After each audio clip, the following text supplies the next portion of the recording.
요나서 4장 6절부터 11절 말씀. 하나님 여호와께서 박덩쿨을 준비하사 요나 위에 가르게 하셨으니 이는 그 머리를 위하여 그늘이 지게 하며 그 괴로움을 면케하려 하심이었더라. 요나가 박덩쿨을 인하여 심히 기뻐하였더니 하나님이 벌레를 준비하사 이튿날 새벽에 그 박덩쿨을 씻게 하시며 곧 씻으니라. 해가 뜰 때 하나님이 뜨거운 동풍을 준비하셨고 해는 요나의 머리에 쬐매 요나가 곤곤하여 스스로 죽기를 구하여 가로되 사는 것보다 죽는 것이 내게 나으니이다. 하나님이 요나에게 이르시되 내가 이 박덩쿨로 인하여 성내기 어찌 합당하냐. 그가 대답하되 내가 성내어 죽기까지 할지라도 합당하나이다. 여호와께서 가라사대 내가 수고도 아니하였고 배양도 아니하였고 하룻밤에 났다가 하룻밤에 망한 이 박덩쿨을 내가 아꼈거든. 분명히 큰 성읍 니느웨에는 좌우를 분별치 못하는 자가 12만이 영영이요 육축도 많이 있나니 내가 아끼는 것이 어찌 합당하게 아니하냐. 아멘. 네, 성도 여러분 안녕하십니까? 안녕하세요. 또 온라인으로 함께 예배를 드리는 우리 성도들, 하나님의 자녀들 반갑습니다. 오늘은 요나서의 말씀 제일 끝부분을 읽었습니다. 여러분 아시는 대로 요나는 하나님의 종이었는데 하나님께서 요나를 부르셔서 너는 큰 성읍 니느웨로 가서 그들에게 회개를 선포하라. 그렇지 않으면 내가 그 성을 멸하겠다고 하라 라고 말씀하셨어요. 그래서 요나는 니느웨는 이스라엘의 적국입니다. 그 니느웨 큰 성읍 니느웨가 속한 그 대제국에게 이스라엘은 정말 많은 괴로움을 당했어요. 우리가 일제시대에 일본에 의해서 그렇게 압제를 당하고 고통을 겪었듯이. 그래서 요나는 니느웨가 망하길 바랬죠. 그건 뭐 그럴 수 있어요. 우리도 일본이 망하길 바라는 것처럼 그럴 수 있는데 이제 하나님께서 요나에게 니느웨로 가서 회개를 촉구해라 하니까 그들이 회개하면 하나님이 분명히 멸망의 그 심판을 거두실지 알고 가기 싫은 거예요. 그래서 요나는 반대편으로 갔습니다. 니느웨는 이스라엘에서 동북쪽인데 근데 서쪽으로 간 거예요. 아주 완전 반대 아니어도 다시스로 그렇게. 다시스는 지금의 스페인입니다. 그 당시에는 세상 끝이에요. 그 당시에 중동 그 지중해 연안을 한 그들은 그게 세계 전부라고 알았으니까 다시스는 반대쪽 끝으로 간 거야. 그런데 이제 배를 타고 도망하는 중에 하나님이 큰 풍랑을 일으켜서 여차여차하고 해서 요나가 하나님의 명을 거스르고 도망가서 이런 재난이 왔다는 것을 고백하고 그 배에 있는 사람들에게 나를 바다에 던져줘라. 그래서 던졌습니다. 그러자 하나님께서는 큰 물고기를 보내서 요나를 삼켰어요. 요나가 깊은 바다에 빠졌지만은 요나를 삼켜서 그를 살렸습니다. 니느웨 바닷가에 토해놨어요. 그래서 요나는 내가 도망갈 수가 없구나. 하나님의 손길을 벗어날 수가 없구나 하고 니느웨를 갔습니다. 가서 큰 도시예요. 그 도시 한 바퀴 도는 데만 사흘 길이 걸릴 정도로 큰 도시인데 다니면서 하나님의 말씀을 선포했습니다. 하나님 말씀이 너희가 너무 패역해서 하나님께서 멸하려고 하신다. 그러니 너희는 돌이켜라. 그렇게 선포했어. 그러자 그 니느웨 왕이 돌이켰습니다. 그 말을 듣고 요나가 3장 4절에 그 성에 들어가서 곧 하룻길을 행하여 외쳐 가로되 40일이 지나면 니느웨가 무너지리라 하고 선포했더니 니느웨 백성들이 하나님 믿고 금식을 선포하고 물온 대수하고 굵은 배를 입은지라. 그래서 그들이 회개했습니다. 돌이켜서 자기들의 악한 길에서 떠나서 하나님께 돌아오는 역사가 있었습니다. 그러자 하나님께서는 진노를 거두셨어요. 그래서 요나는 화가 난 거예요. 내가 이러실 줄 알았다고. 이러실 줄 알아서 내가 이리로 안 오려고 길을 쓰고 다시 쓰러 가는데 나를 끝끝내 이렇게 여차저차해서 다시 여기다 토해 놓으셔서 내가 하나님 말씀대로 했더니 봐라. 우리의 적국인 니느웨가 회개하고 당신은 심판을 내리지 않겠지 않았냐. 그러나 이제 그러면서 차라리 나는 죽는 게 낫겠다고 그렇게 투정을 부렸습니다. 그래서 이제 하나님이 약속하신 40일이 차도록 그 니느웨를 떠나지 않고 이제 기다리는 거예요. 약속하신 대로 진노가 내리나 안 내리나. 니느웨가 잘 내려다보이는 언덕 위에 올라가서 거기서 내려다보면서 하나님의 진노의 불이 내리길 바랬겠죠. 근데 안 내리는 거예요. 그래서 보고 있는데 그때 하나님께서 박덩쿨을 하나 내셔서 요나의 머리 위에 그늘지게 했어요. 그래서 요나는 그 박덩쿨을 기뻐하고 또 아끼고 그 그늘에서 시원하게 그늘에서 이제 저 심판의 불이 내리기를 기다리고 있었는데 하나님 또 벌레를 보내서 그 줄기를 갉아먹었어요. 그냥 박덩쿨이 한순간에 시들었겠죠. 그래서 뜨거운 햇빛이 머리에 계속 내리치고 심판은 내리지 않고 그러자 요나가 우리가 읽은 말씀대로 내가 성내어 죽기까지 할지라도 합당하다. 내가 화를 내. 요나가 막 화를 내는 거. 하나님 이런다고 내가 말씀드리지 않았나요? 하나님은 진노하시기를 더디하시고 돌이키면 누구든지 용서해 주는 하나님 아닌가요? 저들은 멸망받아서야 마땅한 우리의 적성국입니다 하고 항의를 했습니다. 그때 오늘 우리가 읽은 말씀대로 요나서 4장 11절에 4장 10절 11절에 여호와께서 가라사대 내가 수고도 아니하였고 배양도 아니하였고 하룻밤에 났다가 하룻밤에 망한 이 박덩쿨을 내가 아꼈거든. 하물며 이 큰 성읍 니느웨는 좌우를 분별치 못하는 자가 12만 명이요 육축도 많이 있나니 내가 아끼는 것이 어찌 합당치 아니하냐 라고 하셨습니다. 우린 이 요나서의 마지막 부분의 말씀들을 통해서 하나님은 궁휼하시다라는 것을 깨닫습니다. 하나님은 궁휼하십니다.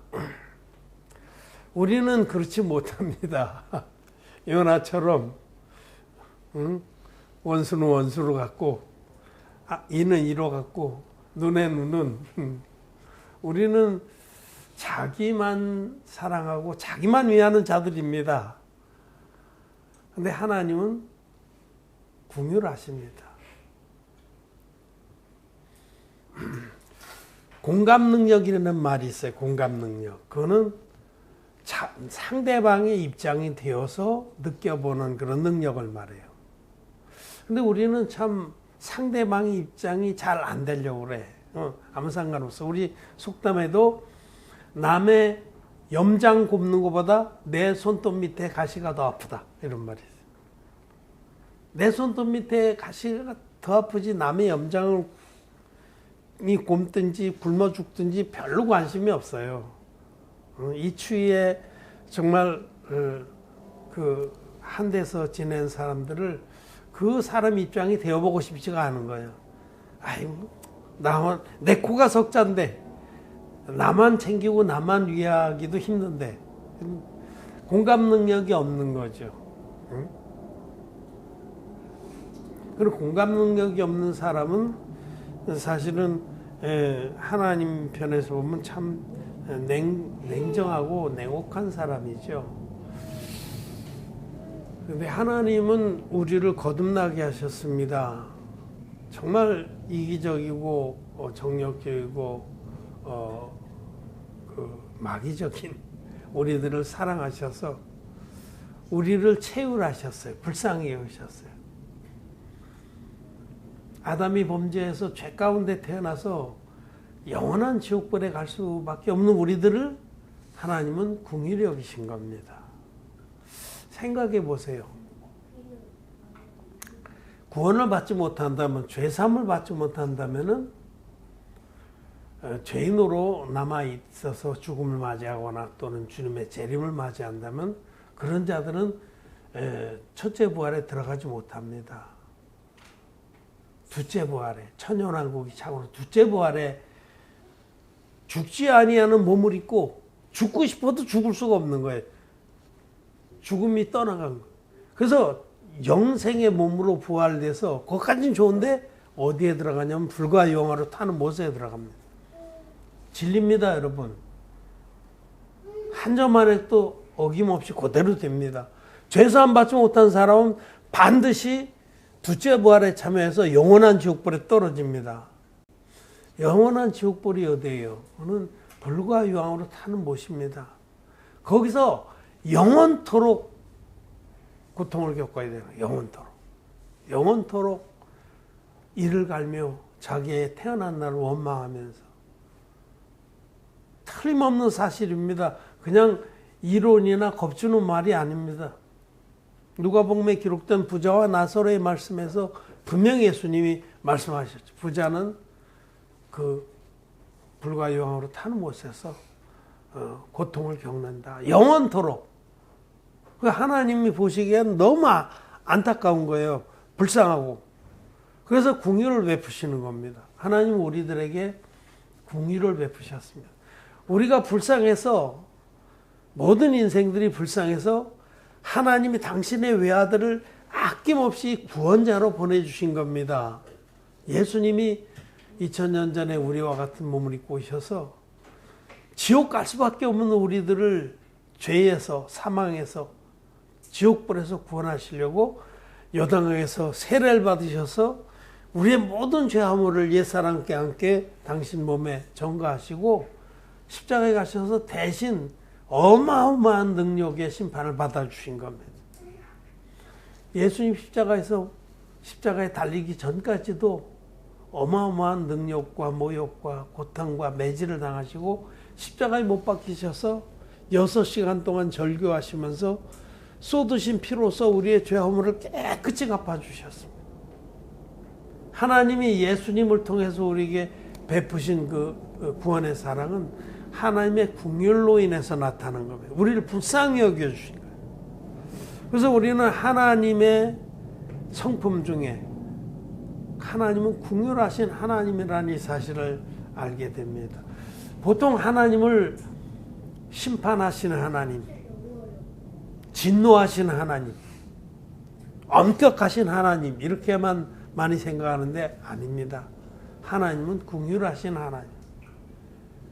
그 긍휼하심으로 인해서 아들을 아낌없이 우리에게 나와 여러분의 구원자로 보내주셔서 예수님이 당신의 생명을 찢어서 당신의 육체를 찢어서 우리를 죄에서 구원하신 겁니다. 그래서 우리는 그 은혜로 인해서 거듭났습니다. 우리가 그 은혜를 인해서 값없이 죄사함 받고 하나님 자녀가 됐다면 우리도 이제는 하나님의 신의 성품에 참여하는 것이 마땅합니다. 베드로후서에 보면 우리로 신의 성품에 참여하게 하십니다. 이 신의 성품이 바로 긍휼입니다. 여러분, 긍휼. 우리 마음에 긍휼을 구하고 또 성령이 계셔서 우리가 긍휼한 마음을 품도록 해주십니다. 저는 참 우리 동역자들이 아프리카나 뭐 이런 데 특별히 뭐 네팔도 그렇고 되게 가난한 나라들에서 어린아이들 또 과부들 뭐 다 어렵지만은 그 중에서도 성경은 고아와 과부를 그렇게 돌보라고 말씀하시죠. 왜냐하면 의지할 데가 없었잖아요. 그런 소식들을 보내오면 참 마음이 아픕니다. 도울 수가 없으니까 기도할 뿐이고 뭐 능력이 허락하는 만큼 돕고 이렇게 하죠. 근데 그들을 바라보면서 파키스탄 같은 데는 어린애들이 우리 뭐 하원이보다 조금 큰 애들, 그 정도 된 애들이 벽돌 공장에서 일을 해요. 흙벽돌을 찍는 거예요. 그만 애들이 하루 종일 찍어야 자기 밥벌이를 하는 거예요. 그런 애들을 그 소식을 전해온 걸 보면서 참 마음이 아픕니다. 정말 저들도 의식주 문제를 걱정 안 하고 학교도 다니고 또 복음도 듣고 했으면 얼마나 좋을까. 정말 우리는 근본 이기적인 존재지만 죄사함받은 우리들에게 하나님 성령을 주셔서 우리로 하여금 신의 성품에 참여하게 하신 것은 다른 이들을 긍휼히 여기게 하셨다는 거예요. 멀리가 아니더라도 우리 주변에서도 우리 형제자매들 사이에서 우선 교회 안의 형제자매들 사이에서도 다른 이들을 우리 다른 형제자매들을 그 입장에서 생각하는 마음이 있어야 됩니다.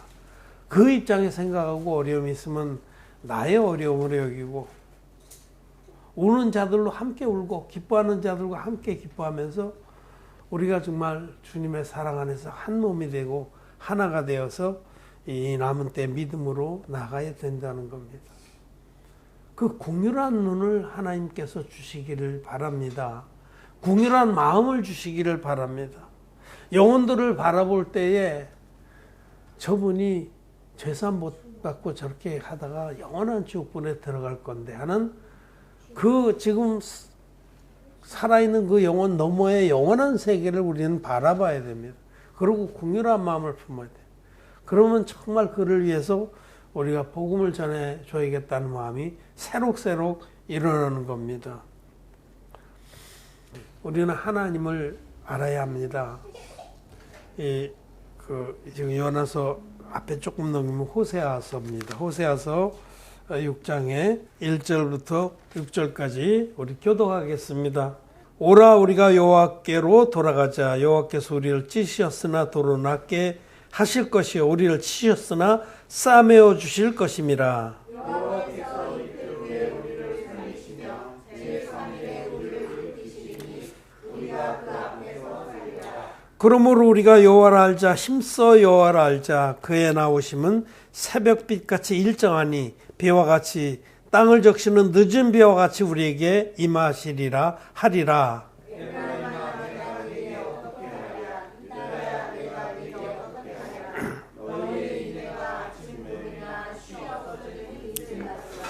그러므로 내가 선지자들로 저희를 치고 내 입의 말로 저희를 죽였노니 내 심판은 바라는 빛과 같으리라. 나는 은혜를 원하고 세상을 원치 아니하며 번뇌가 하나님을 아는 것을 원하노라. 아멘. 하나님은 인내하신 분입니다. 우리는 인내하신 하나님을 알기를 원하십니다. 우리가 막 그냥 행위를 열심히 하고 해서 하나님께 막 뭔가 보여드리려고 하는 것보다 하나님을 알기를 원합니다. 하나님은 인내하신 하나님이고 긍휼의 하나님이시다. 우리는 하나님의 긍휼한 마음을 우리도 품기를 바랍니다. 그래서 그 긍휼한 마음으로 멸망하는 영혼들에게 우리가 하나님의 기뻐하는 뜻을 전파해야 합니다. 요나에게 하나님은 당신의 긍휼하심을 드러내셨어요. 그래서 요나가 니느웨를 돌이키게 했습니다. 요나는 끝내 자기의 감정, 그 알량한 그런 복수심, 이것 때문에 하나님의 긍휼하심을 깊이 깨닫지 못하고 투정을 부리다가 끝내 이제 이렇게 책망을 들으셨죠. 그 니느웨 성에는 좌우를 분별하지 못한 어린이만도 12만 명이다. 좌우. 그러니까 기적이 찬 어린이만 12만 명이다.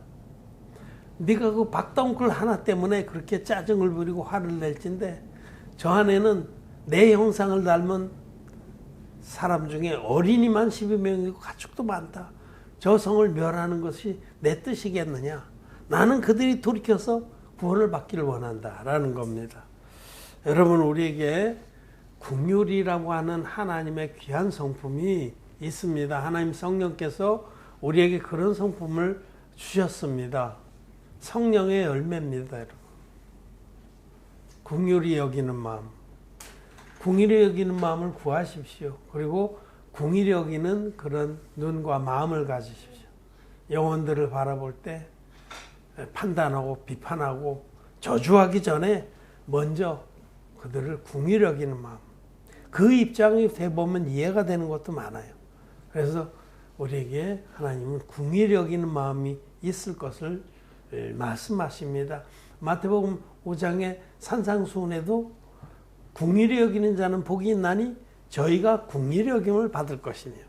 여러분, 긍휼히 여기는 자는 하나님의 긍휼히 여기심을 받습니다. 우리에게 이런 긍휼히 여기는 마음, 그 신의 성품을 풍성히 부어주시기를 원합니다. 말씀 마쳤습니다.